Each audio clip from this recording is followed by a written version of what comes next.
अऊज़ु बिल्लाहि मिनश शैतानिर रजीम। बिस्मिल्लाहिर रहमानिर रहीम। व इज़ा अनअमना अलल इंसानी अअरज़ व नअा बिजानिबिही व इज़ा मस्सहु श्शर्रु कान यऊसा। सदक़ल्लाहुल अज़ीम। सूरह बनी इसराइल आयत नंबर 83 आपके सामने तिलावत की, जिसका तर्जुमा कुछ इस तरह है।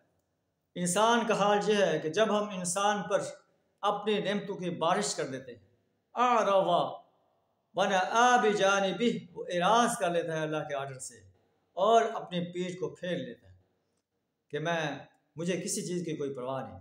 वैदा मस्सहु शुर्रु कान यऊसा, और जब ज़रा मुसीबत से दो चार हो जाता है तो फिर मायूस होने लगता है, तकलीफ़ पर मायूस होने लगता है, अल्लाह की नेमतों पर जो है उस पर तकब्बुर में आ जाता है। ये इंसान का क्या हाल है। हालांकि उसे चाहिए कि अल्लाह की नेमतों पर अल्लाह का शुक्र अदा करे, तकालीफ पर सब्र करे। कुल कुल्लु यअमलु अला शाकिलतिही, ए नबी सल्लल्लाहु अलैहि वसल्लम इन लोगों से कह दो हर एक अपने तरीके पर अमल कर रहा है।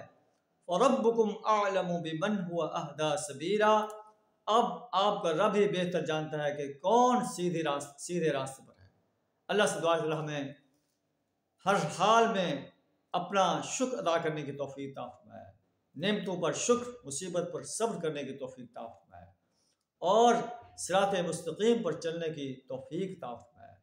इस दीन इस्लाम को गालिब करने के लिए और बातिल निज़ामों को मिटाने के लिए अपना माल, जान, वक्त और सलाहियत खपा देने की जुर्रत अता फरमाए। तो आखिर दावाना अल्हम्दुलिल्लाहि रब्बिल आलमीन।